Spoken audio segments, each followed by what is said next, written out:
Hello, and welcome to a very special edition of Bodied, a Cloud9 fan cast. I am joined by not only my partner in crime, frozencreek, but special League of Legends community member and insider Skeleton. Hello, I'm special. So we brought Skeleton on this episode because it's going to be a very heavy League of Legends episode since the season starts this weekend, which it has felt like a year since we last got to watch some competitive league, unless you're up at 5, 6, 7 a.m. like I am every day to watch LPL. So, Skeleton, I'm sure a lot of people know or are familiar with you and your work, but can you tell us a little bit about yourself?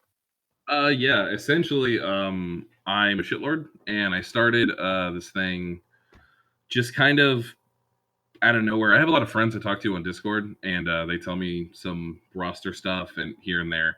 I don't really think nothing of it, of course, but it just, I don't know, it just turned into this whole thing, and actual people who are in the scene, like insiders, like I can't go into who actually messaged me because I'd be outing sources, but real sources from real teams started messaging me actual things.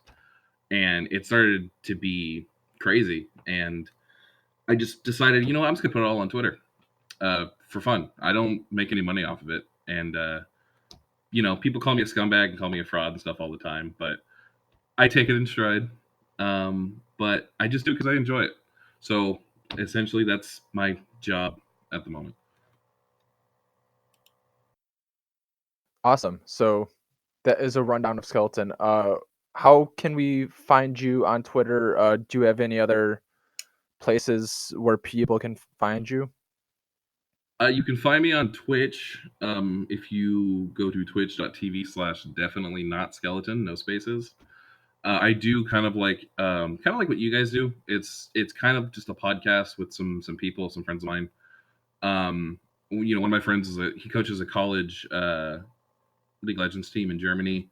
So just some people, surround myself with people who know a lot about the game and ask them questions and pick their brain and stuff like that. And of course, you can follow me on the Twitter feed. I feel really unprepared because I know my Twitter handle is just skeleton, but the actual at thing is like Skeleto and a bunch of numbers because I never changed it because I didn't think I'd be anything. So I'm sure we'll find some way to link it the best we can. Yeah. I wanted to ask you to say it off by memory. So, okay. It is just all random then. Okay. I can say it. I mean, I have it. No, it's fine. Okay. I will. It's Skeleto04289559 because I just didn't think to change it. I don't know how. That's a really specific string of numbers. It means nothing. I promise. People ask me all the time, like, what do the numbers mean, Mason? Was the other 5588 numbers taken? Was that like? Yeah, I'm that number of skeleton. Well, there's so many skeletons in the world that it deserves a specific number. It's kind of like a social security number. A number for your skeleton, and if you look closely, you will find that you too have a skeleton, and it is itching to get out. Just don't work too hard to get to it, because if you find it, that's not good. No, it's not. I'm not a doctor. If you find your skeleton, see a doctor. All right. I guess run us down through the pre-LCS stuff. All right. Well, we got a bunch of roster changes. If anyone's been living under a rock for the past few months, we have a few new teams. I believe it was Clutch Gaming, and who was the other? Who took Immortal's spot? I can't remember who took Immortal's spot. Was it Envy? I can't remember. Immortals took someone's spot. So the new teams. Optic, yes, thank you. I knew it was one of the bad ones. One of the bad. All of them are bad. Yeah, in the context of the international community, yeah, all of them are bad for sure. I couldn't. I guess that really says how much of an impact Optic Gaming left on League of Legends if they were in it for like at least like 2 years of franchising, and I could not for the life of me remember their name. Scum can't play every game, so Optic really didn't have anything to do. Well, to replace Optic and Clutch Gaming, we have Evil Geniuses and Immortals making their exciting return to the League of Legends space. Everyone was really disappointed when the franchising league was announced. Everyone's like, "Oh, well, Immortals was such a great team," and then they can't get their spot. That really sucks. Well, they're back with a brand new look. I'm not sure if everyone's excited for that look, but they're back. It looks like if I had my my glasses on and I was looking directly at Immortals, I wouldn't be able to tell if it was Immortals or a dumpster. We'll get to roster stuff in sort of the specifics in just a moment. I just love throwing jabs at Immortals. Oh no, yeah, for sure, it's definitely fun. We'll also be kind of giving a rundown of maybe a bit about the meta, as well as kind of what our predictions are, at least for how we think the spring split's going to work out. So, oh yeah, and another major change for this split is that spring is now essentially useless. There's that's right. 16 playoff at the end, and it doesn't matter how you do. Well, it's okay. So the winner goes to MSI, but that's literally it. MSI is not useless as well because it doesn't give championship points. Well, honestly, that's how it was before. So really, nothing's changed. It's just that they've taken the championship points away.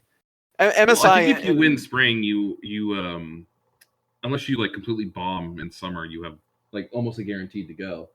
Like as long as you finish within third, and if you win, that's spring, true. You're good to go. Yeah, that's true.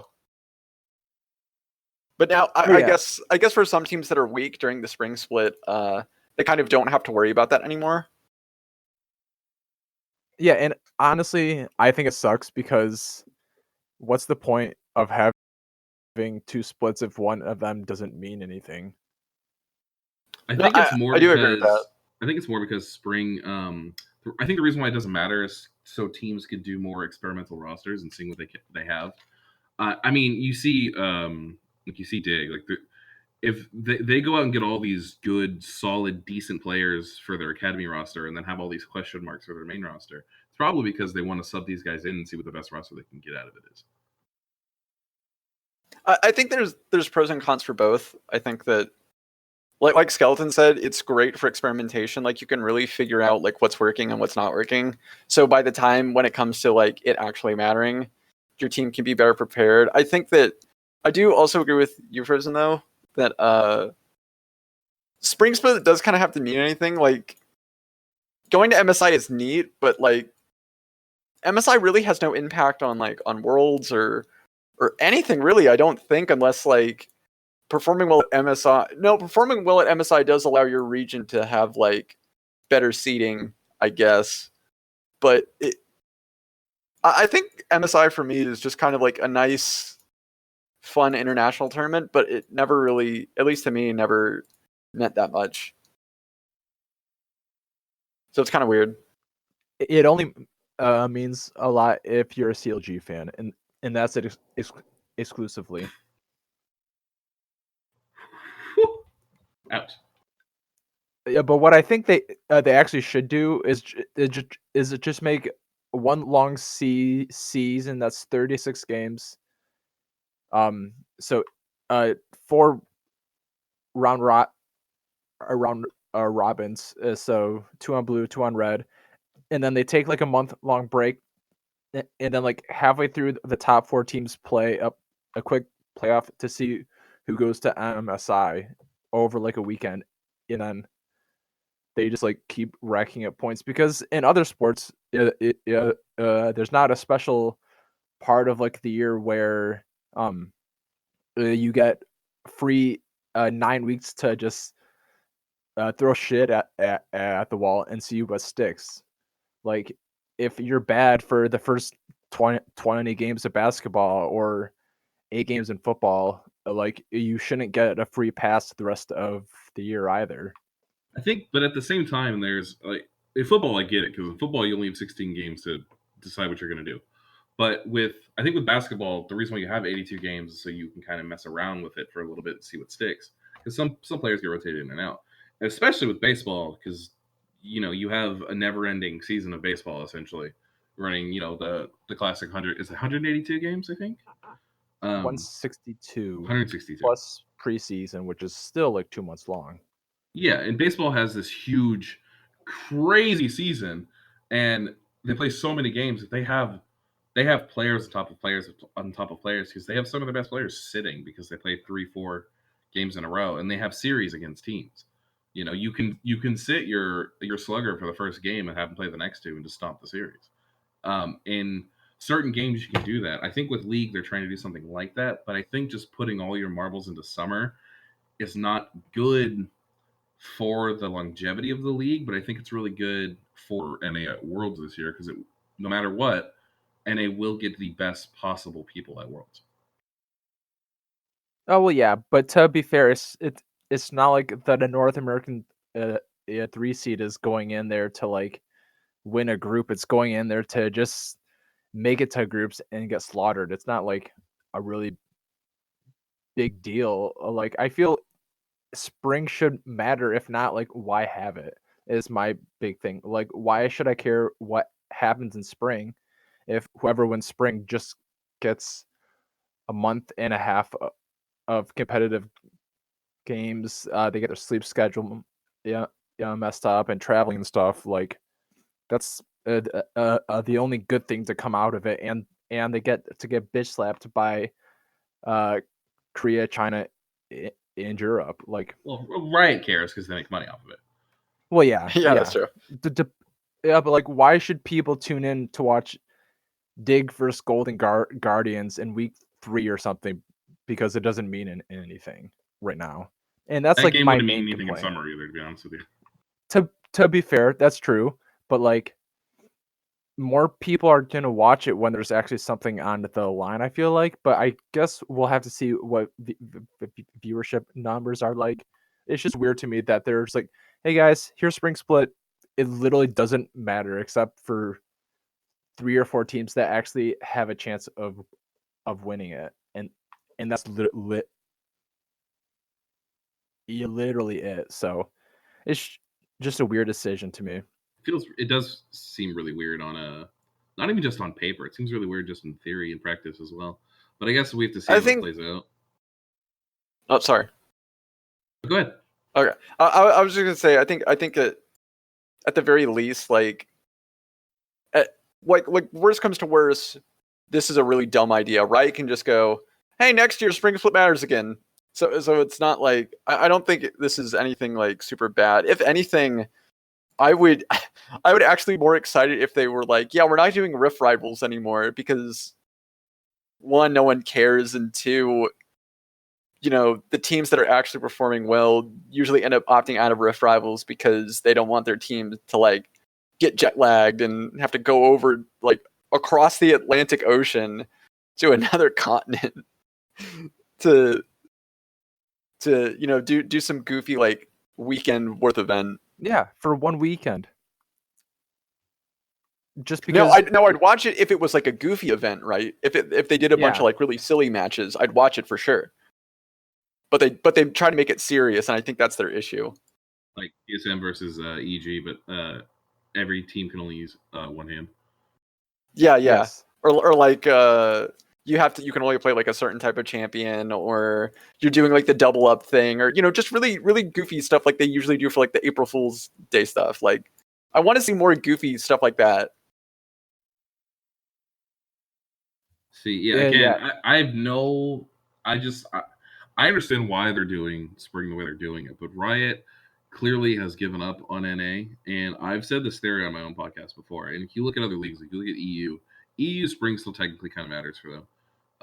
You look at LPL, and the way the LPL set up right now is they are destined to smash people, but they're also very likely to be burnt out. But at the same time, if you look at esports or just sports in general, or even Olympic athletes in China, they don't know burnout. They work their asses off day in, day out, all day. It's they breathe whatever it is they're competing in. So they will never get burnt out. So the way the whole system is for LPL, playing a game a day every single day of the week, these players aren't going to get burnt out. They're just not. And come Worlds next year, mark my words, LPL is going to absolutely 3-0 everybody.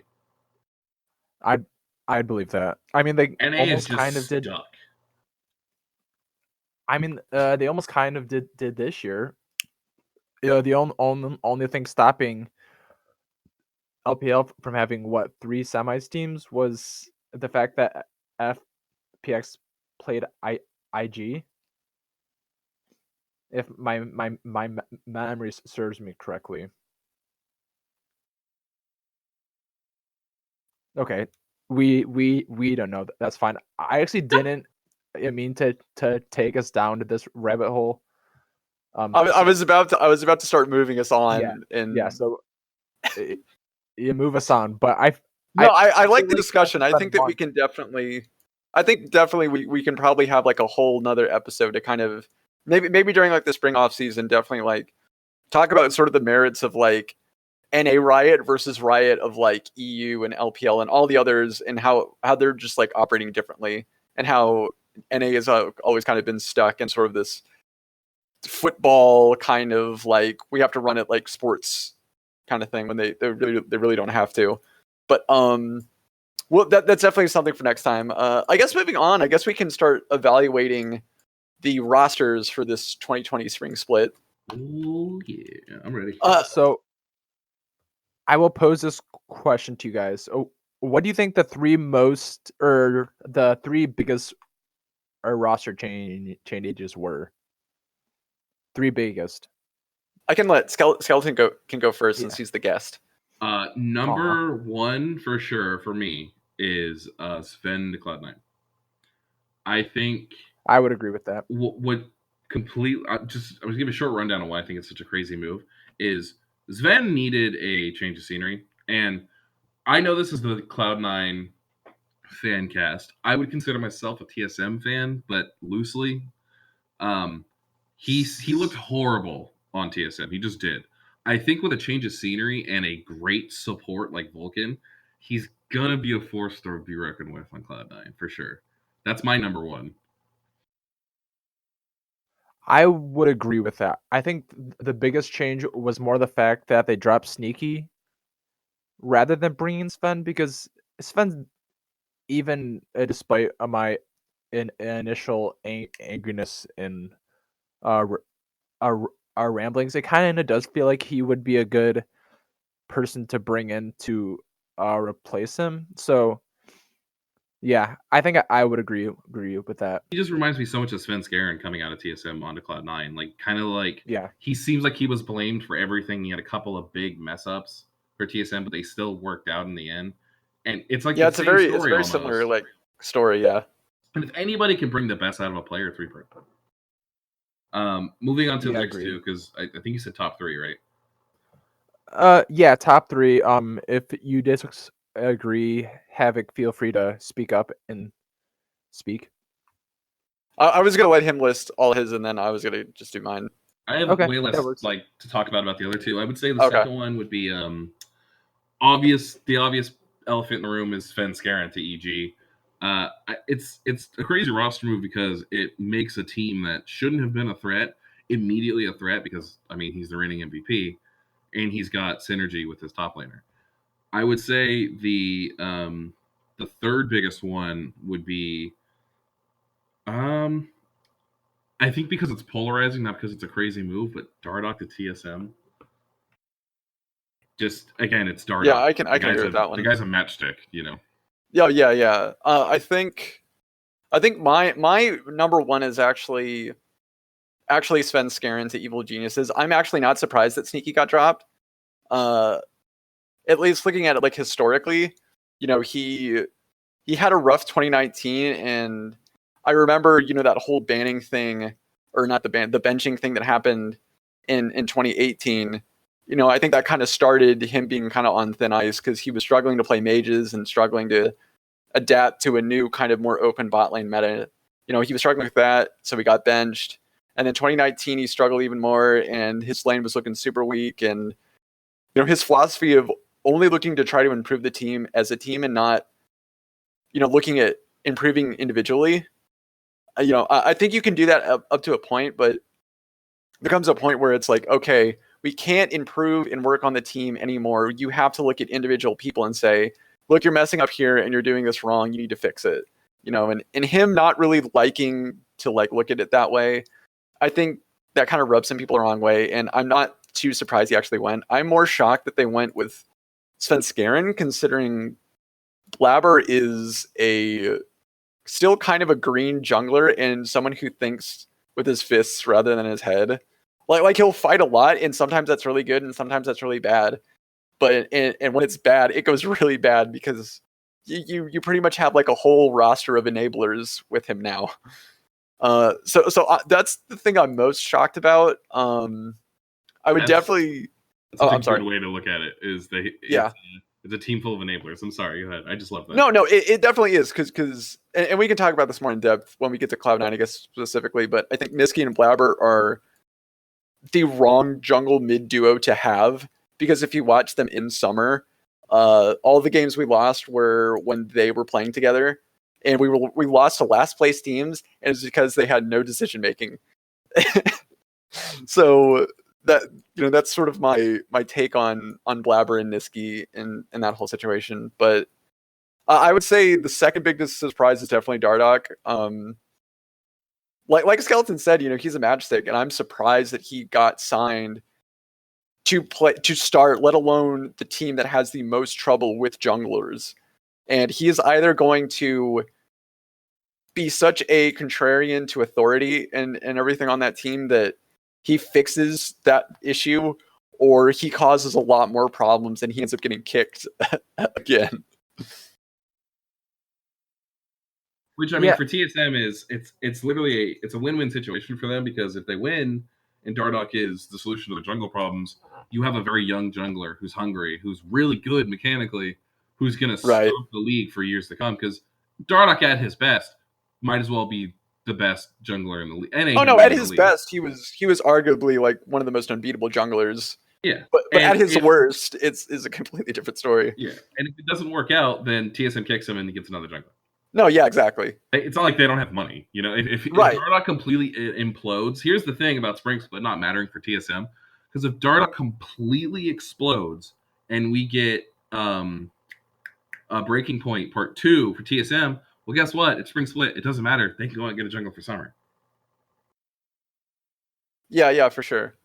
I feel like, to me, that the Dardoch move was almost kind of inevitable at some point in time. Like, it always just felt like Dardoch was always going to go to TSM at some point. So, like, it kind of made sense to me. Like, oh, this old rabble rouser needs a new team, and TSM needs a jungler. Like, here's his redemption arc, and it always kind of just felt like it was going to happen at some point in time to me. Yeah, he's definitely kind of in like forever redemption arc mode. Well, yeah, true. Especially after that Liquid documentary. Yeah, exactly. So continue. Dardoch's literally the Sasuke of the league. Oh yeah, for sure. He's definitely Sasuke. And I guess like my third choice is my third choice is actually going to be Dignitas in their roster, just because they put all their eggs in the Huni basket and then basically had to sign leftovers for the rest of their team.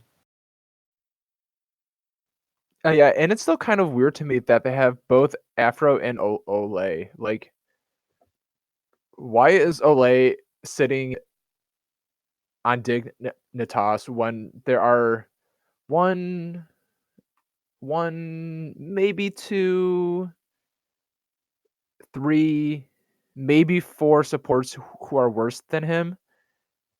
I'm more Keith and fucking Huhi. I'm more confused that Afro is the starter because considering how Afro has played on 100 Thieves just like last year alone, I don't know why you would say like, yeah, you know, he's played for a while, but and he's kind of fallen off, but yeah, let's just give him the starting spot. You know, I think Ole is probably better than Afro in terms of support.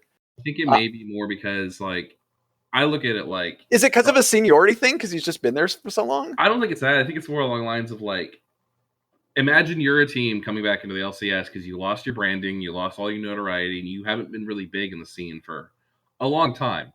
You come in and you sign all these players with names. You sign someone to get excited about, like a Hooney, right? You lock that guy down for years to come. Then you're like, oh, we got Afromu. It's like the equivalent of the Patriots signing Randy Moss. Like, he don't got anything left in him, and he's just his old signing. I'm not saying he's going to work out like Randy Moss for the Patriots. I surely hope not, and I don't think so. But it's kind of like the same thing. It's like, hey, come root for us. We have this exciting player who you guys all know and love. Or it's, hey, this guy's played a couple of games for us, and now he's a streamer, and go watch him give us our brand back and money. Kitching. Yeah, I'll discuss that team once we start giving our rankings more, because I have a lot of opinions about this team. I think for me, the biggest surprises to me were definitely Sneaky leaving for Sven. I think my second one is probably Team Liquid kicking Smithy for Broxa. And then Keith support for Golden Guardians. Yeah, it's such an out there role swap all year. An arrow. Who said it was a good idea? Well, like, who was sitting in their thing? Was like, God, we need a support. Let's see, we could get Diamond from C9 Academy, maybe Matt, maybe even Gate or JJ. And there are other choices, Huhi, which is also funny. Yeah. How are they in a position to have Keith or Huhi as their starting support at any point in time? Okay. So here's where I come in, because this is some of the insight stuff. I'll leave it for when we get to it, because I keep doing that. I keep talking about teams before we even get to the team. But I actually have insight on that decision from Enero himself. So okay, so was he smoking? No, okay. Enero has a very good reason, and if he's listening, Enero, I love you. I talk to him all the time. That's my boy. I understand his decision making, and it is what it is. I'll tell you about it in a bit when we get to it. Okay. Well, if we want to just kind of, I guess, briefly go down the list alphabetically here, we can kind of look at the rosters and just kind of see what's what and see how good they are. If you guys want to do that. Yeah, let's start out with. So we've kind of divided it into 4 groups. We're good to label them however we want, but it's the good, the bad, the ugly, and the Dignitas. So I was kind of thinking maybe 3-3-3-1. So our Dignitas team is not gonna actually be Dig, but we'll name our contenders, our top 3. Top 4, and then we'll discuss them. Why we think that they're gonna be that good, talking about our rosters, and then we'll just go down the line. So, do you guys want to start at the top or bottom? Because I feel like it's topical to start at the bottom right now. I think actually talking about what we would consider the Dignitas is actually probably a more entertaining discussion than what we think is the top. Yeah. So, right now, I have Golden Guardians as the worst team not exclusively because of Keith, but it's certainly a reason because of Keith. So, you guys don't have that apparently at the moment. So, I think we both have Immortals, which looking at their roster, it's such a. That's true. It's bad. It feels like such a hodgepodge. Like, I don't know if Frozen or Skeleton can correct me if I'm wrong, but didn't Soaz like specifically like say at some point like he would never go to North America? Yeah. Or was that Febivin? I can't remember. They both said it. Okay, Most they both EU said players it. have said Okay. they'd never go to EU So unless they're they're both retiring. liars, basically. Yeah, I like don't it's blame just them. Great money and LA. You can't beat that. You guys want to know a fun fact real quick about that? Every Of course. single member of that big Origin team has come to NA. Sven, Oh, yeah, that's right. Miffy, That's true. Febivin, Amazing, and Soaz now. Oh The only person no, missing is Expecke. we got the whole Well, yeah. set. kind of.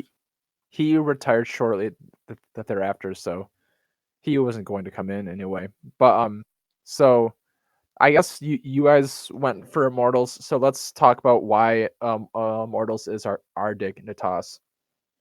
I think it's honestly just the hodgepodge roster. Like you have Soaz, who has played for a while, and I guess he's just coming for North America to be put to pasture. You have, I think, Xmithy, maybe Hakoho are the only two that are like recognizable for like, oh hey, those guys are good. And then you have Aika, who I haven't even heard of. And then you have Altec, who's kind of struggled off and on as being an AD carry.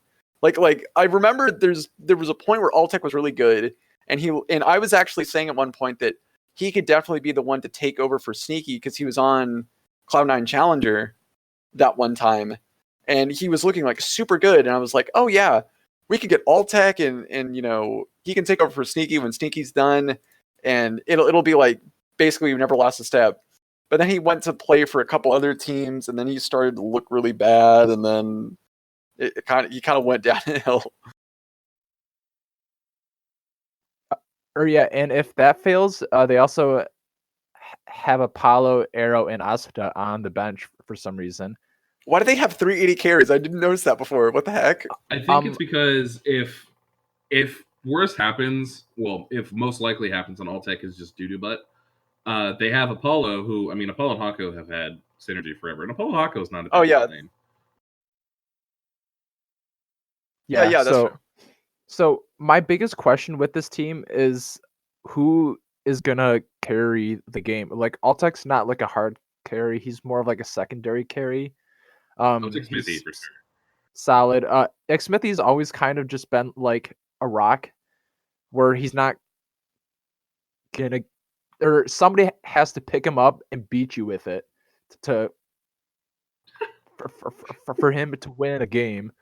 But he's always going to be there if you want to pick him up and beat somebody with it. But who's going to pick up the rock and beat some? I mean, maybe I could see Soaz or maybe Aika, but that seems unlikely. Okay, top to bottom, skeleton time. I have had Immortals ranked 10th for the entirety of my offseason after their roster was finalized. I had heard more or less about their roster about a week before they did it, but I didn't have their mid down because I didn't know who the hell that guy was. Someone told me Ica. I'm like, who the hell is Ica? When it comes down to it, you have Soaz top, who, like you said, he's here to be put to pasture. He's washed up. He might start strong, but NA solo queue was going to break that guy. Xmithy's Xmithy, like you said, he's a rock, right? He's gonna carry that team, but he's just a rock. No one can pick him up and beat somebody with a rock, which I love that line, by the way, Frozen. That was awesome. And then you move on to Ica, and my prediction for Ica, and you guys can jot this down. If I'm wrong, you can call me out on it. If I'm right, you can say, good job, Skeleton. First 2 games, Ica's gonna look really good and as advertised. 3rd, 4th, 5th, and 6th game, he's gonna struggle. And people are going to start calling out for somebody to replace him. Okay. Then you move on to Altec and Hako. And a lot of people said Altec was in the hyperbolic time chamber training and being good. I spent so long in Korea, has a hot girlfriend, whatever, the works, right? Most great ADCs have spent time in Korea and have hot girlfriends.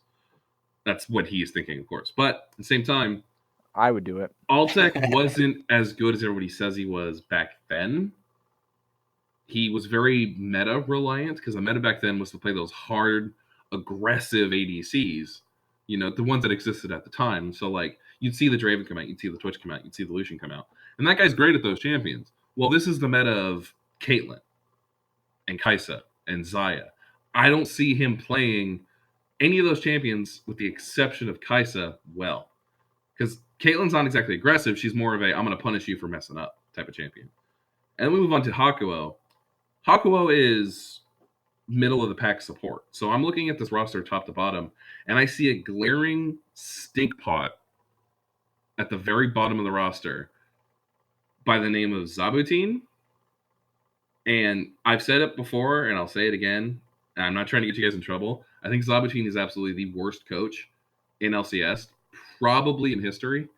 He has minute knowledge of the game, and anytime I've ever seen that guy draft anything, like look how bad Optic was. Optic relied purely on tricks to win games. They had great players. At one point, they had Crown, Arrow, Meteos, Dokla, and I forgot who their support was, but they had a good support too. They had a good cast of players that a lot of teams could have taken to like 10 wins. But Zabutin just said, screw it, I want to be a 4-win team because I'm horrible and I'm a bad coach. That whole team is just, I see failure written all over it. That's just me. That's just my opinion of them. 10th all the way. I don't know. I can't really argue against him, Frozen. Yeah, well, like I look at this Golden Guardians roster and like it's also bad. No, it's also a big bunch of question marks. It's just as much of a dumpster fire. Their starting support is Keith. Their backup support is Hui. Yeah, and you'll see why I have them 9th when I get into the narrow thing. I'm just saying. Yeah, and like if you they're 1 degree less awful. If you go down position by position, like they're both just equally as bad. Like Haunter, I feel like is probably better than Soaz in 2020. Xmithie is better than Closer. Golden Glue is probably better than Ica. So we're at 2-1 Golden Guardians. Alltech is probably, I guess I can consider that a push. And Hakuo is better than Keith. But Hakuo is like I have to imagine twice as good or 2 times better than Keith is.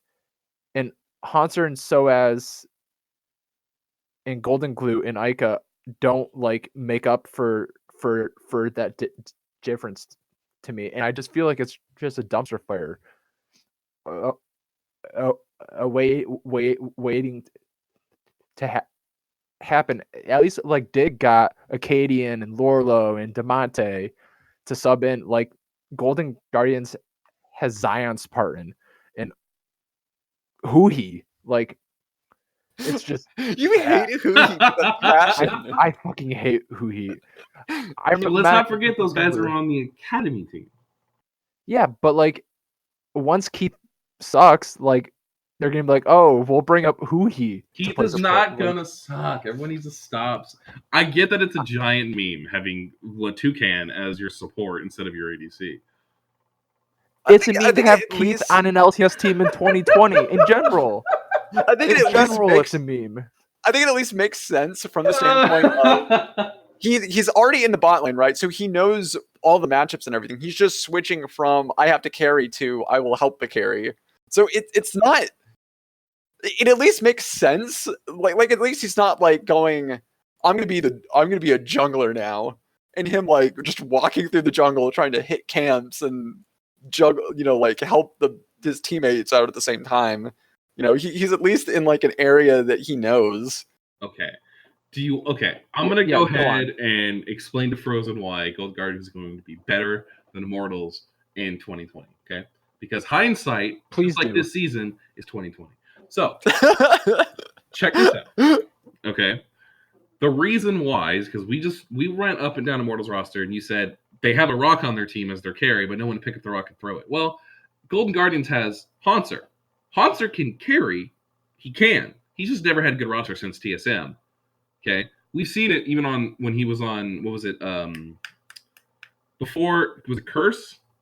Yeah, I think it was on Cursed. Or it wasn't Curse. It was the other team that nobody liked. It had something to do with space. I don't remember. Anyways, you have Haunter, who Haunter can throw himself. Haunter's a rock thrower by himself. Closer has upside where Xmithie does not. Xmithie is going to be the same player he was last year. He doesn't get any better. He's going to stay solid. Closer has upside. He also has downside, but he has upside. No one's expecting anything from him, so he can only play better. Then you have their mid laner, Grayson, Golden Glue, Gregory, Gilmer, starting mid laner for Golden Guardians. That's a lot of G's. That is a lot of G's. He's not going to be making a lot of G's this season, so he'll probably get sat real quick. Ouch. Golden Glue is, as Cloud9 fans know, he has big boy potential.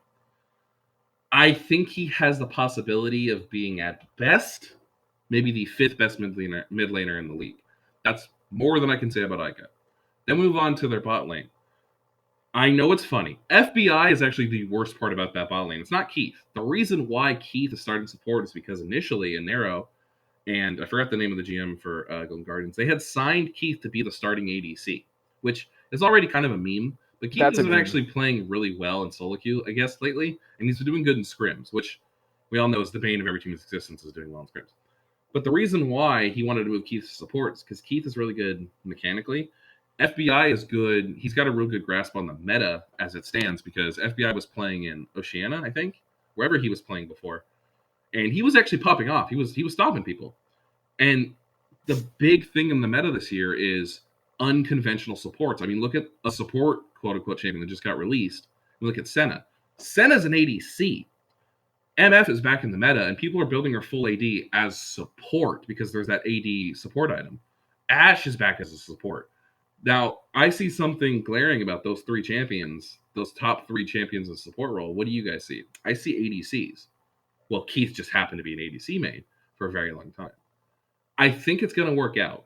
I really do. Because Anero's reasoning was Keith is good mechanically, and he's very aggressive. ADCs are good as support now, so he can just do kind of everything. And who he is, garbage. And he knows that. So I genuinely believe top to bottom, Golden Guardians is just, they have more upside than Immortals does. Immortals at best is going to finish 8th. At best. Golden Guardians may surprise people and get like 6th, because they always do. Oh, and finish 9th? No, Frozen. Okay. I'm just saying, Immortals, every single one of Immortals players is exactly where they're supposed to be. Every single one of Golden Guardians players has potential to go up. Except FBI. That guy is going to stay on the ground. All right, so... And Anero is a 10 times better coach than Zabutin is. Anero is Anero for coach of the split right now. Saying it. If he gets Golden Guardians to 7th, I would be okay giving him coach of the split, because this is hot garbage.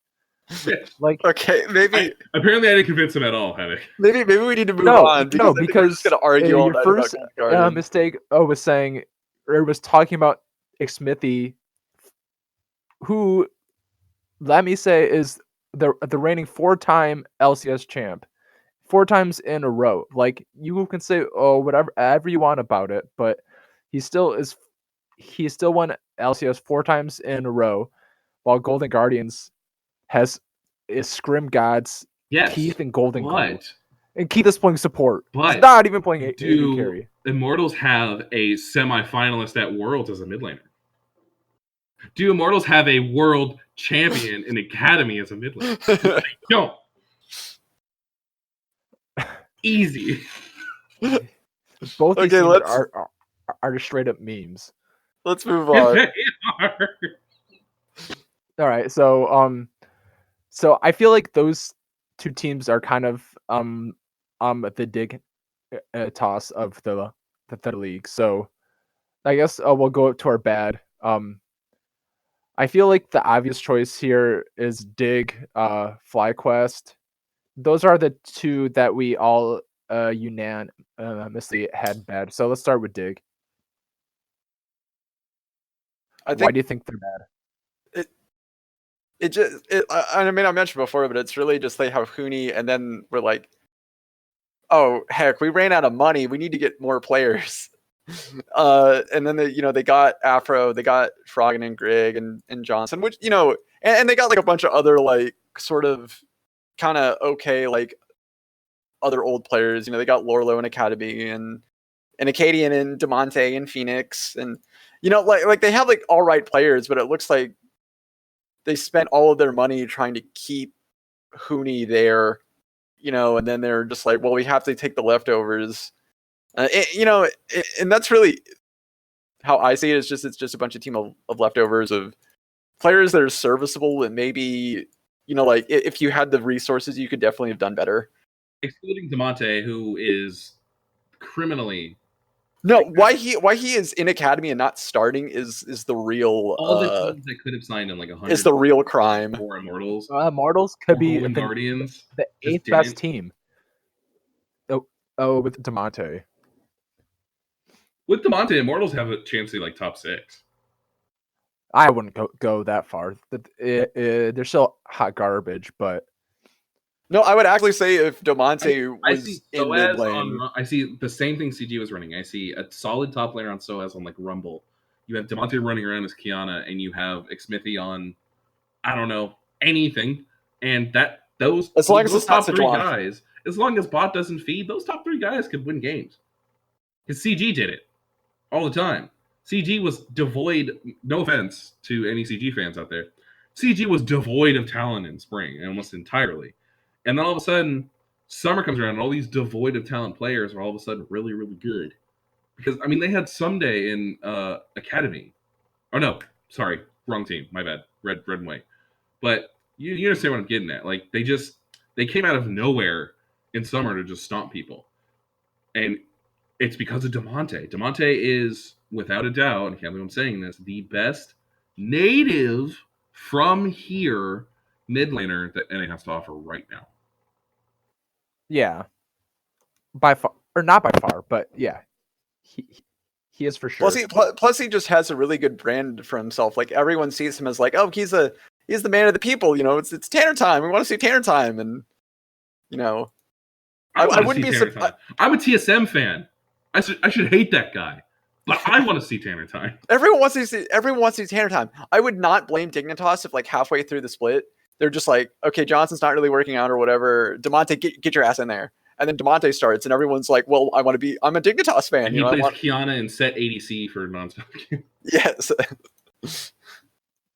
All right, so I feel like this Dig team has the highest variance in how they can finish. Like, there's a lot of good parts on this team. Like, Acadian's not that bad. He's pretty good. Grig, I feel like he's okay. Froggen is on his day can be in anyone in the league, and if Johnson ends up doing anything like he is expected to, like they have a really good core. But my biggest question is like, how is this team gonna like actually work out on the Rift? It's like, Hooney, I'm gonna dunk on you from level 1, and I'm gonna bring Grig up here with me, or I'm gonna have. I like how you said Grig, by the way. Yeah, or I'm gonna call Froggen up on Anivia to come gank for me at level 3, and then it's like, oh, that's kind of where it gets lost. Or like, I'm gonna go roam and get some jungle support with Grig and Afromu. Like, that's where it's kind of like a question for me. But I feel like this team has a lot of potential to actually be a good team rather than just a bad team. See, I disagree with you yet again, Frozen. I think their potential is 6th. The reason why is their big carry, their best player, the guy they spent over 7 figures on, Hooney, is a question mark in NA. Sometimes he's the best top in the league. Sometimes he gets solo killed by Solo. It's weird. You don't know what you're going to get with that guy. If he's on Rumble or Aurelia, that guy's going to end the game and win the game by himself. That guy's on Ornn. That guy's on Lucian top. The game's over. Because guess what's meta this year? Lucian top. It's going to get played. And Rumble. Well, Rumble's primarily a mid right now because people are realizing how ridiculous he is. But if he gets picked top, it's definitely a flex at the moment as well. Because, not to mention, with the Kiana nerfs, people are still going to be playing her because of her ult is so devastating. With combination and Rumble being priority number 1 pick for every single team this year. Even Bjerg is picking it up. And he's like famous for not playing meta mid sometimes, Jensen's been playing it in solo queue. You know, Crown's been playing it. Power of Evil's been playing it. Everyone's playing it out of nowhere, and it's just weird. But with the meta as it stands, Huni is set up to succeed. But going into it, Acadian had a huge mental boom. If he gets back to it, he'll be fine. But seeing Greg again, being him and the Greg show back and forth, they have a good relationship, but they did not gel well together. And them splitting time was bad for both of their mental and both of their games. So I think them just being on the same team together again is horrible. Then we move on to Froggen. Froggen's good-ish. He's again, Froggen's very middle of the pack. He's not going to win you a game, but he's not going to lose you a game. You know? Then we go to their ADC. Johnson that guy's either going to smash everybody or he's going to be trash and he's going to get rotated in lickety split. And move on to their support. Whatever. Why am I forgetting who their support is? Afro and Olays the sub. Yes. Yeah, Afro is Afro. So that's already bad. That bot lane entire job is to not feed, to let Huni win the game. And if they feed at all, it's over. So I see Dignitas around here, around 7th. I'm sorry. Yeah, around 8th. Around 8th or 7th. I think their ceiling is 6th. For spring. For summer, I think they're going to figure it out and be better. But if we're doing just for spring right now, I think they're just kind of they're too much of a question mark to be considered in the upper echelon of teams. But they're not meany enough to be down there. So I just kind of put them as 8th for a placeholder. Yeah, I feel like there's 2 like garbage teams, and then there's like 4 or 5 teams that are like could almost switch up back and forth. So, and I feel like Dig has the best chance to come up on top of a few of these bad teams, but I also feel like they just don't mesh well together. I noticed we seem to be split on the next team I think we're talking about, which is FlyQuest, right? Yes.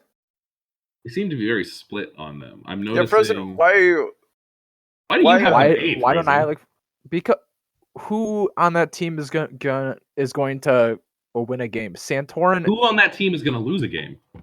Okay, Santorin. I mean, FlyQuest is all around solid, I feel. They really are. FlyQuest is big. Going back.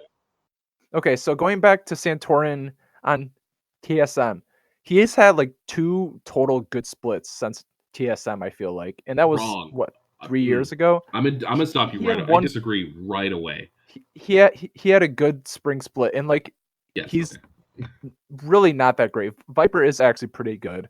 Power of Evil, I actually really like him as like a player, but I don't feel like this is a meta for him to play in. I feel like Wild Turtle is not very good in NA. Like I feel like there's at least 6 ADCs who are better than him, and Ignar is actually good, so I'll give him that one. But I just don't feel like there's a lot of power in this team to push them through. Okay. Yeah, from early to late game. So I would say, talking about it, I actually talked about this with my college coach friend named Kenshin, and he was actually giving me stats about Wild Turtle because I was the same way. I didn't really believe in Turtle at all anymore.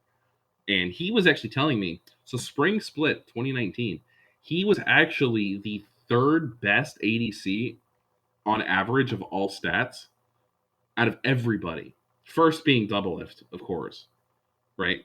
I forgot who was second, but Wild Turtle was 3rd, and I was very, very, very surprised at that because I thought Wild Turtle was just kind of there.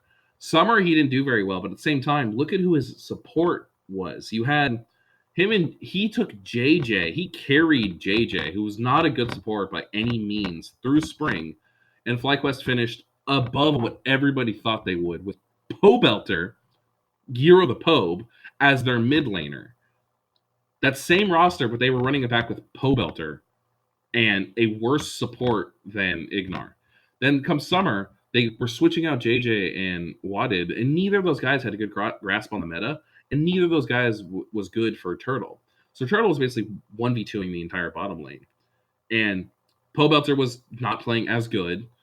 Santorin was just kind of farming to keep up because he had to, because the rest of his team was dying across the map. And Viper was only good on carries for some reason. He just couldn't play tanks. So FlyQuest really had a bad summer because their meta was bad. Coming into this year, aggressive ADC is literally what made Wild Turtle. You know, that guy, the meta is so set up for him and Ignar. If you watched Ignar at any of Ignar's games in EU, Ignar was not the worst part of Misfits. The guy was immaculate.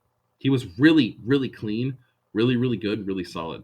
He had good Thresh games. He had good Alistar games. He had great Braum games. You know, those are all champions I see with Engage. Strong level ones, invasions. You know, I see that bot lane actually being the focus of this team because Viper's not going to die to anybody solo. You know, Santorin is going to farm and keep Viper safe. And you have Power of Evil, who Power of Evil is not going to smash anybody in a 1v1, but he's not just going to get stomped for free. He will take something from you if you're going to kill him, or he will kill you. Power of Evil is not a bad mid laner. So I see FlyQuest as the dark horse of the entire league this year, and I put them sixth. Only because CLG fans got mad at me because I put FlyQuest fifth over them. And I put them sixth now because their range of finish, I think, is anywhere from eighth. I think they could finish as high as fourth if one of those top four teams doesn't perform. That's just me. I know it's crazy. That's just me. All right. Havok, I'll let you go, but I pulled up Oracle Elixir and I opened up the Spring 19 stats, and Wild Turtle does have some decent stats, but I'm seeing him around fourth for most of the stats, or roughly for starting at 80 carries, but he also had the second highest goal percentage of all ADCs. So yeah, I think it was on average. Taking like, a lot of came gold out to him being third, but fourth is he was one of the two. He's way higher than everybody had him. Yeah. It was like third, fourth, so like above average, but like not good. And he's getting the second most gold of all ADCs. So if that's his best split, I feel like that's still not really saying a lot to me. I mean, like he could be good with Ignar, but I still just feel like it's not a great team by any means. I feel like Dig has a higher potential than FlyQuest does. Havok, sorry, your turn. Well, I picked FlyQuest for like seventh because I think all around this is an all right team. Like, I put them there mostly because I just didn't know where to place them because like across the board it seems like an all right team. Like everyone is an all right player for the starting roster, and you know they could do well, they could kind of do but you know I kind of leaned on the side of just because I'm not the biggest fan of Power of Evil, and I'm not the biggest fan of Wild Turtle either. So that's why I put them kind of there. And they honestly only beat out CLG in terms of 6th and 7th just because CLG got Crown and Smoothie. And I think that, you know, getting Crown is a pretty big upgrade to, you know, who they had. And I think that in Power of Evil, who, you know, I wasn't a fan of. So I think that's really the only reason why I put them 7th and CLG 6th really is just because CLG had like one person that kind of edged out their placement. Alrighty, so I guess that brings us up to another roughly bad team. So we have Dig, FlyQuest. We are kind of torn on this one. It looks like the most obvious one we have right now is 100 Thieves. So are they bad? Can they be good, or are they just a dumpster fire? Skeleton. 100 Thieves. See, 100 Thieves for me is the same thing that FlyQuest is for Havok. I just don't know where to put them because they have potential to be good, but they have potential to be bad. I just don't know where to put them. The only Yeah, reason why I I think they're going to be great is because Someday is fantastic. The guy's a monster. But the rest of the roster is just kind of okay. I know everybody wants to say Cody Sun's this crazy good player and Meteos is this crazy good. Meteos is not the same player he was on Cloud9 by far. He's very solid, but he's the same thing as I would say Amazing is from last year.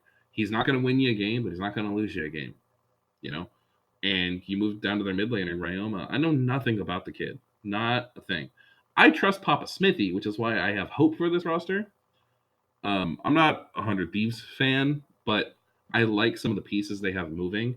I think in spring they're not going to do very well. I think by the time summer rolls around, they're going to be a solid team. They're so confusing to me. I just don't know where the hell to put them. So where did I put them? You put them at 7th. I think honestly, the people that we put from like 7th to 5th, you could easily just shuffle them around and place them wherever. Oh, for sure. Yeah, absolutely. I think that's such a close race that like I could see any of those 3 teams, maybe even whoever we put at 8th, if you want to extend it a bit further, shuffling about like pretty chaotically. I think 1 through 4 is pretty much, I would say, kind of solid. But I think like, yeah, like 5 through 7, maybe 5 through 8. I think that it's just too hard to place, and you're kind of just bundling all of it in there and kind of like, you're okay. Yeah, so I actually just switched this up. For some reason, when I was doing this last night, I had 100 Thieves 3rd, which I feel like is a bit ambitious, but the reason that I'm really high on them is just because at one point in time, Someday was legitimately the best top laner in the whole world. Without question. What? What? Without question. Oh, yeah, sorry. Yeah, no, without question. Yeah, like he was the best top laner in the whole world, and I realize he hasn't been as good recently, but I do like some of the parts that they have around there. Cody Sun, he's good. He's not like a top 3 ADC or anything, but he can win you games pretty easily if he gets into a position to carry. Meteos is solid. He's good. Yeah, like you said, he's not going to win or lose you games, but he is someone that you like to have there just because he's so experienced. He knows a lot about the game, and he's been a leader before. I think my biggest question with them is mid lane. So Ligo and Ryoma, I'm not totally sold on them quite yet. So I want to put them higher, but I need to see how the mid lane goes. But I feel like this is maybe my buy low team. But yeah, they haven't been able to put it together with Someday top quite yet. So I guess why would I think that they would do it now? But moving on, who do you guys think we in general have next? You guys have Evil Geniuses really high. Is it CLG? Do you think? For me, it's CLG. Yeah, Havoc has him at 6th. Yeah, I have him at 6th. So like 5th and 6th now. are CLG. It looks like pretty much except for Skeleton, Frozen, and I, we have TSM at 4th. If we want to talk about them next, or do you want to debate Evil Geniuses being 6th versus our higher placements? It was a quick thing to say about CLG because we're just going to move past them basically. Do we think CLG is good, or do we think that they're bad? I think we all have unanimously put them just like they're except you who put them 3rd. My reasoning for putting them 5th is, again, I see them at 5th or 6th because they're the same exact team with the exception of Crown over Power of Evil, but at the same time, Crown and Power of Evil weren't exactly that far apart last year, which people don't really like to think about. I know it's Crown, and he's Korean, and he's a former world champion, and he has potential to be the best mid laner in the entire NA, in the entirety of NA. And Power of Evil is Power of Evil, but they were very close in terms of stats and everything in the way they were playing. their teams were, I guess in spring, were very close. And in summer, CLG, people don't like to talk about this, but CLG's, all of their wins came from every single team that was below the playoff race, because he played every team twice, right? So they had 2 wins over Golden Guardians, they had 2 wins over Echo Fox, they had 2 wins over Optic, and they had 2 wins over 100 Thieves. That's right there, 8 wins. So everyone's like, oh, well, how'd they get the rest of their wins? Well, because they beat an experimenting, flopping Team Liquid. They beat a struggling TSM. They beat a non-decision making, not playing their starters Cloud9, and they beat who was the last team ahead of them? Who was good? I keep forgetting. Team Liquid and Cloud9 are the 2 that finish ahead of CLG. I think they beat Team Liquid once, didn't they? Yeah, they did. I think they beat Team Liquid twice, didn't they? They might have. I don't see. The thing is, they beat all these teams, all the top teams, at least once, and then they beat all the trash teams every time.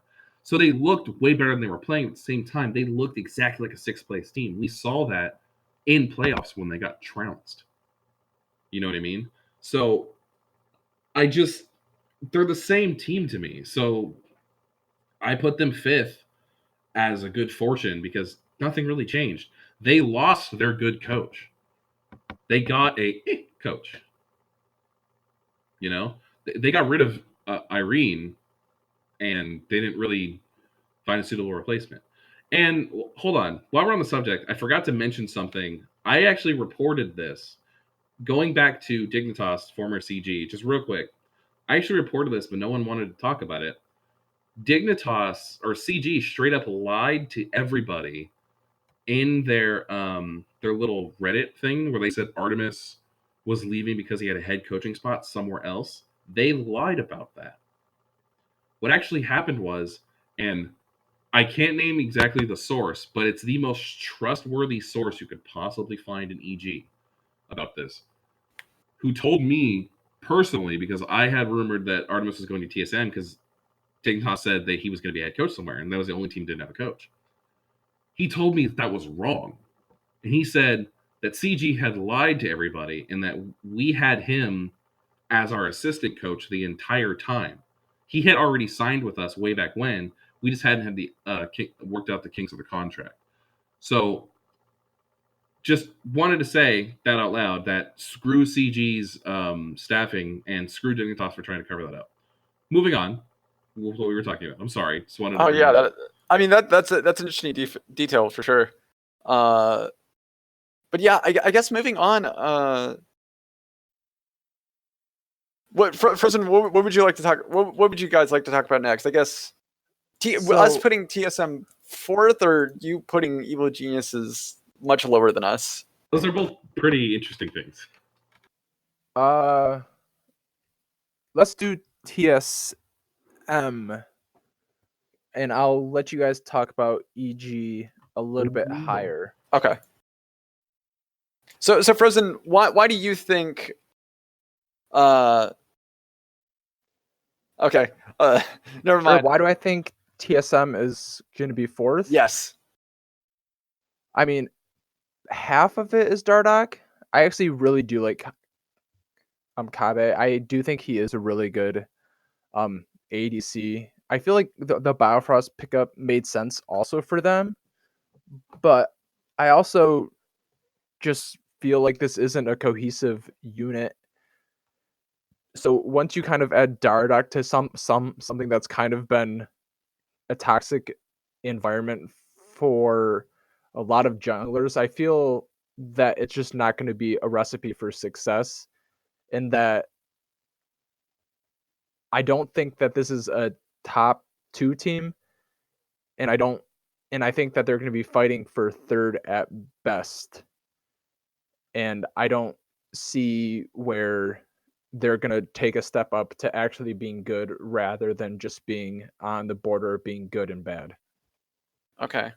I think for me, I think this is a really good roster. And I think it's definitely top 4 material. Like Broken Blade had a really nice showing. You know, like he had some issues last year, but I think Broken Blade's pretty solid, and I think you didn't have to switch him out, so I think he's fine. Dardoch, I think, is someone that you definitely need because of their issues with junglers before. Having Kabi and Biofrost seems like a really nice bot lane. You know, Kabi made a name for himself in EU, and he was looking really good. And then Biofrost returning to TSM seems like something that is a balanced enough support. I think, and Skeleton, you can say if I'm wrong on this, but I think this is definitely a split, or at least the year that either makes or breaks TSM before they go into more radical change territory, because in the past few seasons, they've really like struggled to live up to kind of the legacy that TSM has had previously. And so now it's kind of getting to this point where you're making all these changes, and some people are saying that Bjergsen maybe needs to leave. And I think this is at least the season where things have to go really well, or there's going to start being some really major changes behind the scenes to start kind of rolling. And it's interesting you bring that up because you're exactly right. People I've talked to in the scene, videos that TSM themselves put it out, or the whole not the eyes on, but the thing, the biopsy they just did on a biopic, Jesus, the biopic they just did on Bjergsen. I was going to say, why are they cutting? He literally just said that before he signed that contract, he went to talk to Reggie about what needed to change because he considered leaving. Did the contract that made him like a part owner? It did. Okay. But the reason why I think it was a big deal is because Bjergsen basically told Reggie, like, I feel like I haven't been in control of this team for the last 2-3 years when we haven't been successful. When I felt like I wasn't in control of the team, we were good. I want control again to see if it's me or if it's, him actually thinking about leaving, which is probably the first time he's ever done so, means that if TSM does not perform this year, Bjergsen will absolutely leave the team. Or he will retire. I don't think he'll leave now because he's an owner. I think he will for sure retire because he just thinks he doesn't have it in him. Because he had a huge say-so in this roster. I had people telling me the entire time that Bjergsen was I literally said this on my earliest tweets in the offseason, that Bjerg was banging the table for a specific player. Like, he was telling Reggie, we have to go out and get this guy. I think he's going to be great. We have to go get the guy. This is my guy. And it was Dardoch. The entire time I thought it was amazing. Bjerg loves Dardoch. And the reason why I don't agree with Dardoch being the entire reason why TSM's a question mark is because I get that he's a matchstick, but at the same time, aside from the breaking point thing with Team Liquid and the breakdown with Echo Fox, right? Let's actually look at Dardoch's history. He sat still and shut up on Academy and Optic for an entire season. On Optic, that horribly run team. He sat on Academy and just smiled and dealt with it. Didn't say a word. And he smashed Academy. He had pentakills left and right. People want to say he kind of played iffy. He wasn't. I don't care what Double If says. Okay? Then we move on to, we talk about the success he found on that Echo Fox team with Huni. That crazy hyper top laner who just wants to go in and punch you in the face and play Aurelia and Riven all day like Broken Blade. And look how successful that was. They didn't even run their game through Huni back then. They ran it through Phoenix. And they still won games. Mark my words. Echo Fox should have beaten TSM in that series they had way back when. I don't know if people remember that. But Echo Fox they took TSM to 5 games that TSM barely inked it out and won. Barely. Okay? Dardoch was not the problem on that team. He was one of the biggest strengths of that team. His Lee Sin plays were crazy. He was the guy who started playing Poppy jungle. Everybody started doing it after him. He smashed. His Olaf was great. His Lee Sin, as always, perfection. We talk about how he was good on Immortals. Even when they traded Dardoch for Xmithy, he was still good wherever he went. It's when he got to Team Liquid, and I don't know if anybody knows my history right now with Loco Doco. He doesn't exactly like me. And I can say for certainty, his coaching style did not fit Dardoch because Loco's coaching style is everybody shut up and do their job, and we will win. That's how he coaches. Well, Dardoch doesn't need that. Dardoch is, let me do my thing and I'll get you wins. That's what TSM's going to let him do. I think the whole narrative of Dardoch being this crazy, team-breaking, just, monolith of emotions and bullshit is dumb. He's proven that he's matured. He really has. I was the first person to jump on the Dardoch hate wagon this offseason. I literally said Dardoch is bad. And I said TSM Dardoch could be a thing this year as a rumor. And I even put in parentheses meme because I thought there was no way they would ever go into this matchstick of a player. But they did. And I thought to myself, why the hell would they do that? I talked to someone close to TSM and they told me all of this. They said, think about it. When's the last time Dardoch's had an incident?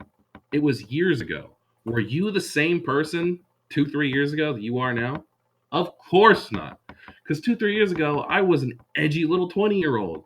And I thought being offensive was cool and being a dick was awesome. It's not. I've grown up. I've matured. So has this guy.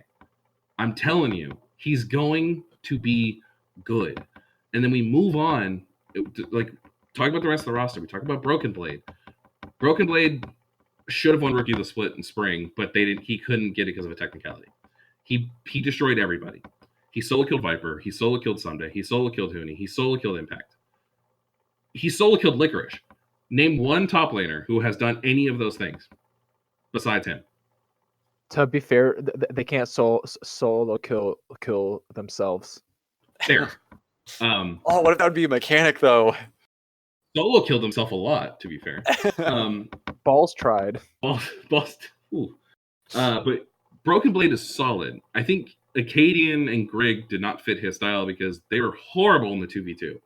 Dardoch's not going to be bad in the 2v2. Dardoch will not be the problem, and if the 2v2 goes wrong, it'll be Broken Blade. Moving on to Bjerg. Bjerg is Bjerg. Cloud9 fan, TSM fan, TL fan, 100 Thieves fan, CLG fan. Say what you want about him. No, you really don't have to describe Bjergsen. I mean, everyone knows Bjergsen. Yeah, he's Bjerg. He's either just say Bjergsen and then it's done. He's Bjergsen. We go to Kabi. I watched a lot of EU LCS. Did Havok and Frozen? Did you guys watch a lot of EU? I watched a little bit of it. Not enough to fully pay attention. I know who Kabi is, and I know that he was good, and he was also being considered to replace Sneaky, but I haven't delved in enough to really know Kabi. So let me tell you about Kabi. Or low-key, Kabi might be the best player on this team. Low-key, not even low-key, high-key. I completely agree with Frozen on that part. The reason why he's so solid, and the reason why Splice was so good, so Splice, the way Splice played is they played a very split map style of play. They had Vizichachi top, they had Xerxes, right? Now these guys, they played very solid 2v2s, but the point of Xerxes being so damn good was him running mid and just feeding, not feeding in a bad way, just feeding their mid laner kills and resources. Then people were like, well, how are they winning games? Their mid laner's not that good. I forgot who the mid was. Their mid laner's not that good. And they move on and they go looking down to bot lane. And you know what you see? You see an ADC 0, 0, and 5 at 20 minutes. He's always in the right spot at the right time. That guy doesn't hold his flash for next game or hold his ult for next game like Double If does.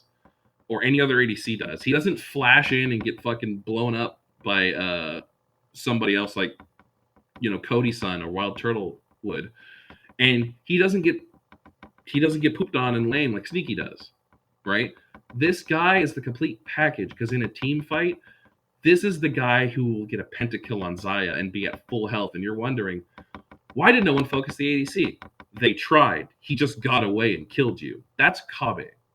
That guy, there were only 2 ADCs in the entirety of the LEC last year who could even be considered top tier, and it was Upset and Kave. And both of them were interchangeable as number 1. They were both better than Reckless. Every single person who watched LEC can mimic that. Reckless was god tier last year. Upset and Kave were just something different. And Biofrost is 10 times better than Smoothie because Biofrost isn't a comm breaker. I don't know if anybody ever heard TSM's comms. As a TSM fan, I heard them all the time. hearing Smoothie just say the name of the champion over and over and over again. Yeah, Smoothie, and that was the reason why he eventually got kicked off. Yeah, that was his problem too, right? His he made the communication so messy that you couldn't get anything done at one point. People thought it was a skill thing. It wasn't that Zeyzal was just more mechanically better than Smoothie was. It's just that Smoothie wouldn't shut up, and Zeyzal would. Zeyzal would just follow the team and do exactly what he needed to do. He was supporting his team. Smoothie tries to take over the game, which is another reason why I think CLG is going to be bad, because they have no voice, and their voice is Smoothie. They're not going to do well.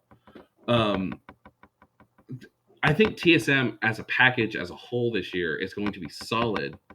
I think they're going to be really, really, really good in spring. And I think summer they're going to put it together. And if it fails, if I'm wrong and it fails, I agree with Havok in a sense that if this does not work this season, TSM will not be the same team we will know it. Purison will be gone. Broken Blade will be gone. Their jungler probably will be gone because if Dardoch's the problem, he'll be gone. Kabi is going to be contracted. They're going to keep him the best they can. And Biofrost will probably stay. And they'll have some crazy thing happening. Maybe Reggie will say, screw it, I'm into Koreans now. I don't like Danes anymore, and go get a bunch of Koreans. We don't know. I just think this is TSM's year, and I think with their back against the wall, I think they want the crown again. I think they desperately, desperately want the crown. They want to go to Worlds. They want to perform well. They want to break all their curses and stupid little memes, and they want to do great. I think that's why I put them second, because I look at every team below them. I look at EG and CLG and Fly, 100 Thieves, Dig, CG, and Immortals. With the exception of Cloud9, name a single one of those teams that has something to prove more than TSM does this year. I really can't think of one. Okay. Exactly. All right. Yeah, so let me ask, what is considered a failure then? Considering a failure for TSM, you ask any TSM fan, let's say anything besides winning the split is failure. TSM's failure is them not making Worlds and performing. And I don't think they want to get out of groups and consider that performing. I think TSM just wants to have a return to form, because for them, finishing second and fourth is horrible. Now, to any other team in the LCS, that's great. That's exactly where you want your franchise to be. That's how you make the next step to being first, right? Well, for TSM, that's not the case. They were on top for so long that they want to get back there. I think a failure is not winning spring, or not winning summer, at least. Not winning summer, or not getting at least second or third summer. If TSM does not make Worlds, mark my words, they're gone. TSM is going to, their dynasty's over completely and entirely. That's just, that's coming over from a soft TSM fan, Sorry for hijacking the podcast about TSM. Moving on. No, yeah, we should probably move on. Yeah, moving on. Evil Genius. We're getting a little long. We can probably just talk about the top three, I guess, as a. Well, my next three, CLG, or I'm sorry, C9, EG, and TL are very short for me. I feel like Team Liquid and Cloud9 kind of speak for themselves. You guys are really high on Evil Geniuses. Well, Havok is super high on Evil Genius. I actually had them third in my old power rankings. I put C9 above them for just the sole wild card purpose of what EG is bringing to the table. I can explain why I put them so high. And okay, yeah, you do that, and then I will rip you down. Okay, I will agree with you. I'm ready for it, Daddy. So basically, I put Evil Geniuses second because looking at the roster, I just see really, really strong players in every role. You have Kumo in the top lane. Kumo was smashing it in Academy. Even when he started subbing for Flickers, he was looking really good. Sven Skaren, he was literally like the best player on Cloud9 for, the past year, 2 years. He was the MVP. He was basically one of the core reasons why they were winning so much. You have Jizuke, the Italian stallion. He's a really mechanically strong mid laner. And then you have Bang, someone who's a very mechanically strong ADC. And then you have Zeyzal, someone who has synergy with 3/5 of the team already. His mechanics aren't that great, but I think what he brings in terms of shot calling and strategy, I think are really helpful. So I think that Evil Geniuses already have a lot of threats and a lot of synergy and skill already baked into the team already. So I think that's why I put them at second. May I piggyback before you tear him apart, Prison?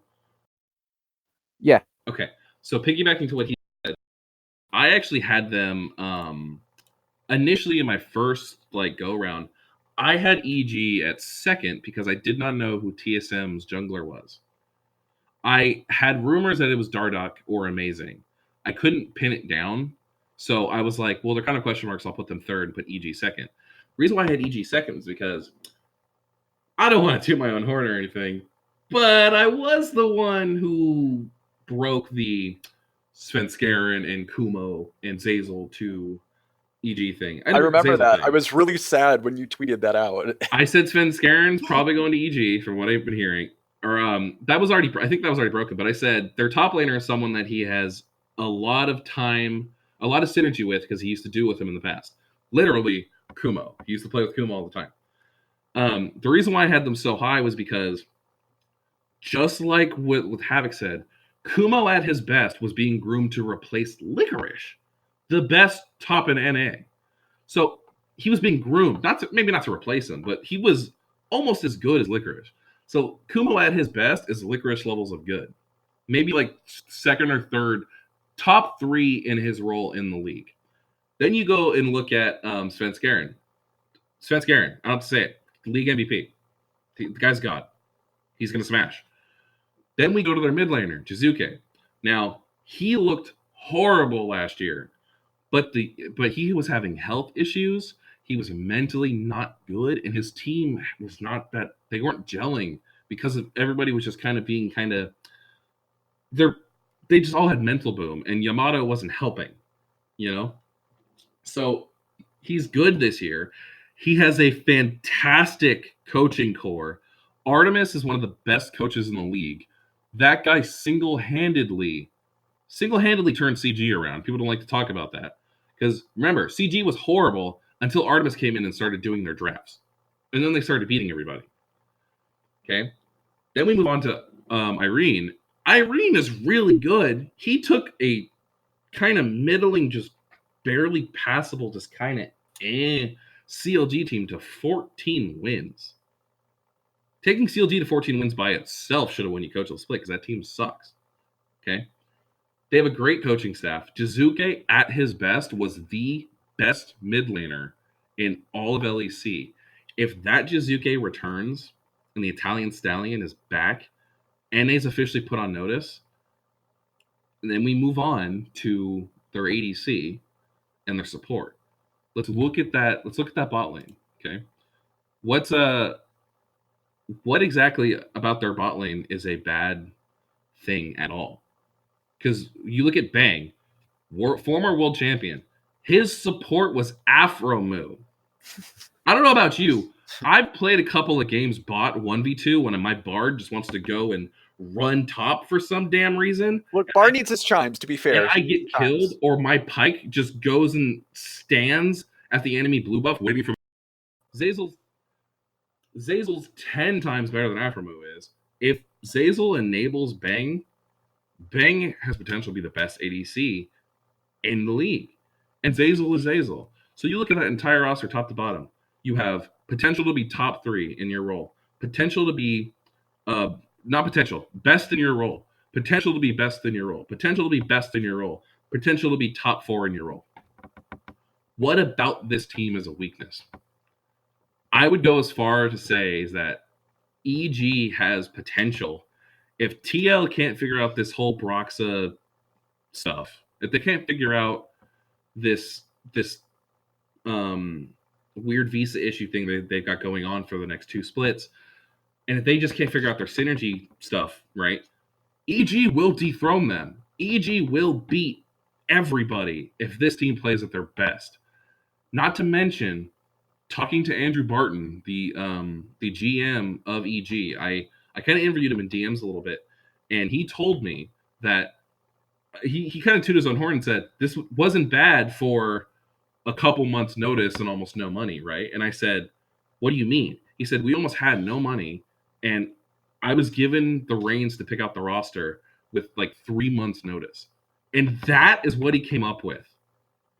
He came up with Svenskeren, Jizuke, Bang, Kumo, and Zazel. There are people who think this roster is going to flop and be horrible. If this roster pans out the way people think it will, EG will be the number one clear-cut best team in NA. I don't think this team is really all that great. Kumo, while he was kind of the heir apparent to Licorice, even when he came in and he was performing well, like he was just performing well, not great, and he was getting baby sat the entire game by Svenskeren. So until he can prove that he can play on his own and play weak side, I'm not entirely sold. Who's to say he can't just get babysat by Svenskeren again? True, but then bot lane gets completely blasted because that bot lane is Bang and Zazel. Yeah, but Zazel's really not a good laning support, and Bang's ADC laning stats last year were no bueno. I don't see how you can balance top and bot lane and raise them both up as a jungler or without one of them falling behind and getting stomped. Like my biggest thing is if Jizuke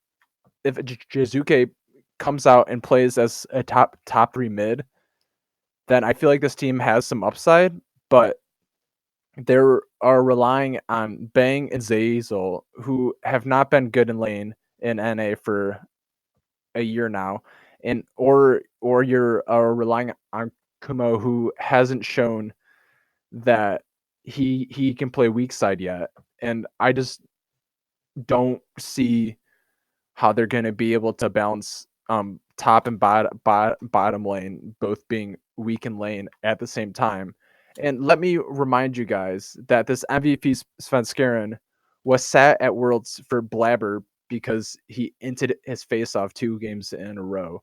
So let's not act like that Svenskeren, while he did play well for the vast majority of his time at Cloud9, he did get a willing Ellie sold for Blabber to step up and take the starting spot also. So, well, I agree with a lot of what you said, but I think again we have to look at the fact that our power ranking isn't for NA at Worlds; it's for NA in NA, and I think in NA, I agree with the fact that Kumo seemed like he might have gotten babysat a little bit by Svenskeren, but he has Svenskeren to do it again. If Kumo, again, this is all about EG is entirely relying on the potential of their team, the potential of these players who have shown that they can be good. As someone who paid very close attention to TSM last year, I recall TSM stomping Cloud9 for about 30 minutes, and Kumo just deciding, I'm playing Aatrox, and I'm going to end the game. And he did. Yeah, that happened a lot last year. Yeah. The second time you guys played TSM, did the same thing. Liquor said, I'm playing Aatrox. I'm going to end the game. It just, Kumo seemed very comfortable, I think, especially with Svenskeren in the lineup. He didn't seem as comfortable when Blabber was playing. I understand that Svenskeren probably did int his face off in Worlds and was sat and willingly sold because Cloud9 clearly sees something in Blabber more than they see in Svenskeren. I agree wholeheartedly with whatever decision Reaper makes, because Reaper is a fantastic coach. Cloud9 is a fantastic organization. Jack is one of the greatest people in this scene. I love Jack, and everything that guy does is smart. Because you look at what Cloud9 does, and they do this recycle program every couple of years where they will get all these good players, they take all these no-names, make them good, ship them off to other teams, make a bunch of money, then they sign, I don't know, players like Impact and Ray and Jensen, and they sign Rush, they sign these Korean players who stomp people and are really, really good, and then they take them and they sell them when their usefulness has gone out. And they just keep rotating these players in and out, and it just keeps working because it's such a good org.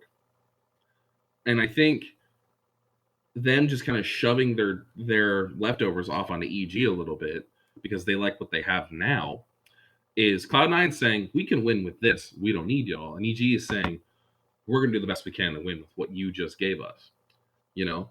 So it's EG really trying their best to live up to the potential of the players.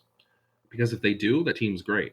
If they don't, which I guess technically is more likely because, you know, everything has to go right for EG to be great, which is why I'm okay with putting them fourth. Because if one single thing goes wrong for EG, they won't be a top team. But they have the potential to be, which is more than you can say about any other team below them. Yeah, I can see it. I just am not in love with that roster. But yeah, we are running severely over time, so I think Cloud9 would be the next team to talk about. We can go over Cloud9 like really quick because I think I don't really have anything to say about them. They're just good. Yeah, Team Liquid's pretty much set in stone. We could maybe say like one or two thoughts about Cloud9, and then we can finish out. Yeah. I feel like on paper this team has the potential to win the split, but I'm really worried to see how Sven comes in and Blabber comes in and plays without a major shot calling voice in the team. And I feel like that is where the biggest problem is going to be. I know Sven is a smart dude, so he's going to be able to help. But Iniski and Licorice and Blabber are all super young, and they've have their highs and lows throughout a season, and sometimes throughout each game, where they can hit their face off for 10 minutes and then come back and make some stupid play at 35 minutes to win them the game. And my biggest thing about where I put them, I could see them being the second best team, but I also see them dropping games that they shouldn't drop, and that is gonna potentially move them down. And that's what worries me the most about them. So I'm kind of the opposite. I'm actually really excited for Sven and Vulcan because this is the first I've seen in a while where a C9 bot lane is putting forth like such extra effort to make sure that they have synergy. Like whenever we got a new support, Sneaky wasn't like, oh, let's duo a bunch separately and create and make sure that we're good. You know, let's like exclusively just duo with each other for the most part when we're doing our boot camp to make sure that we're good. Like I never really saw that with Sneaky, you know, and to see this Sven and Vulcan recognize like, okay, we have a lot of work to do and take so much time out of themselves and their schedule to like go to Korea and boot camp exclusively for themselves. I think it's great. And I think that we'll honestly do really well with Sven and Vulcan. I'm more worried about just Blabber and Niski. Niski and Blabber are just kind of enable each other. You know, Niski makes a lot of really weird decisions and he kind of kills himself a bit too much. And I think Blabber and Niski kind of feed off of that sort of energy of we have to always fight. And I think that really causes a lot of struggles for Cloud9. And I think it's going to be really tough on Licorice because he's wanting to be more of the leader in the team now. And he kind of has seniority over everybody else. So it's going to be a really interesting season. I'm nervous for how our jungle situation is going to be. I'm also nervous to see how Sven goes because everyone kind of has his number because their god emperor Sneaky isn't there, and it's not like he was going to leave at one point eventually anyway. But I'm nervous for the season, but also at the same time excited because there's a lot of potential for C9 to be maybe even better with, you know, a completely different look and sort of not having the one person that was deemed kind of irreplaceable. So we'll have to wait and see, but it should be a really good season. So, all right. My just real quick about Cloud9, my thing is the only thing I don't like about Cloud9 was that they kept Niski. They could have just gone and got any import, and this. No, I agree. I think they should have gotten rid of him as well. I don't know why they kept him. Sven and Vulcan is an upgrade over Sneaky Zazel by far. People like to say it's a side grade. Sven underperforming on TSM has nothing to do with how good he is. He's a grinder, and Cloud9 hasn't had that in a long time. They have someone who's going to grind solo queue, just only get better. So their bot lane is great. Niski is still Niski. And I think Blabber is going to do fine. Like you said, they believe in him more than they did Svenskeren for some reason. So there's obviously something there. And Licorice is solid. Cloud9 didn't really change that much, in my opinion. I think they're kind of running it back with almost the same thing, just with a slight upgrades in every role. So I think Cloud9 actually, I said that they probably won the offseason, and everybody said I was stupid. But in the grand scheme of things, they did. They didn't downgrade anywhere. They upgraded everywhere. With the exception of Blabber Svenskeren, I guess, would be a slight downgrade if it pans out. But I mean, I haven't said this in a long time. I think Cloud9 has potential to actually win the split, which is crazy. I mean, they have the potential every year, but they end up getting second anyways. But the thing is, I think this year they're good because continuity is the big picture of the year this year. Because you look at all the top teams and what they do, they kept their core and they changed everything else out. Right?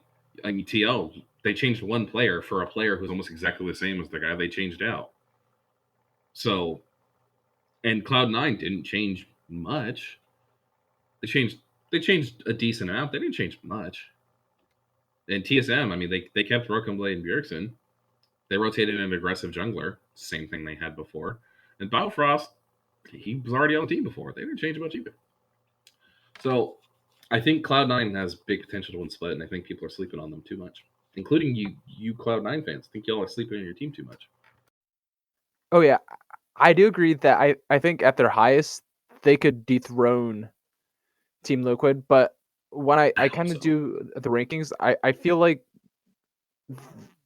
while I think they're the second best team, they might not finish second just because they have a tendency to throw stupid games, and I feel like this roster is young enough that they might do it enough to not finish in second place. That's kind of where I'm at, but I feel like in a best of 5, they are the second best team in the league at worst. Yeah, and I would mirror that. That's a really good point, President. Yeah, so that's why I have Cloud9 second. Team Liquid, I personally think they upgraded bringing in Broxa, so I'm worried about that. But it will take time for them to gel with him because he hasn't been able to get his visa. So I think it's going to be a really big deal for Cloud9 to win that first match against Team Liquid because every game's important when all you play is 18 games. Agreed. So, just quick predictions for this weekend, and then we'll wrap up because it's been way too long, and I have to start some laundry. So, Cloud9 plays Saturday, 5 p.m. Eastern Standard Time versus Team Liquid, and then 5 p.m. Eastern Standard Time on Sunday versus Golden Guardians. How do you think it's going to go? I think C9 goes 2-0 because Liquid doesn't have their entire team, and Golden Guardians is a meme. Exact same thing. You know, Liquid's half a team, and Golden Guardians is Golden Guardians. Yeah, I think it has to be a 2-0 if they have championship aspirations. If it's not, I still think they can still win a championship, but I'm just worried that this team is going to be too volatile to reach their potential, and it would be a really big deal for them to go 2-0 this week. So it definitely is like a witch's brew of a roster, but hey, witch's brew always they come out with some cool side effects, cool things. Yeah, and it'll be fun to watch them either way. They might Cloud9 might be the most fun team to watch in the league. So that's also what I'm excited about. But Havok, wrap us up. All right. Well, thank you for listening to Bodied, a Cloud9 Fancast. We apologize again for it running a little too long, but we had a lot to cover. Skeleton, thank you so much for joining us. It was a pleasure. Love being on one of the best podcasts I've ever been on. Oh, you flatter us. Well, it's your guys' and mine sucks. So. Well, we're 142 episodes in, so. Well, I'd love to have you guys over on mine if you ever have an opportunity. So. Well, oh yeah, for sure. Definitely get in touch with us. Hit us up. We're free sometimes. Also, remember to add us at Bodied, Seed-Eyed Bodied on Twitter. I forgot her hat. I forgot her tag for a second. Yes. It's at Seed-Eyed Bodied. It's all good. We're all tired. We've all been talking a lot. It's fine. But other than that, thanks everyone for listening. Look forward to the season this weekend, and we'll see you again next time. Bye, guys. Holy moly.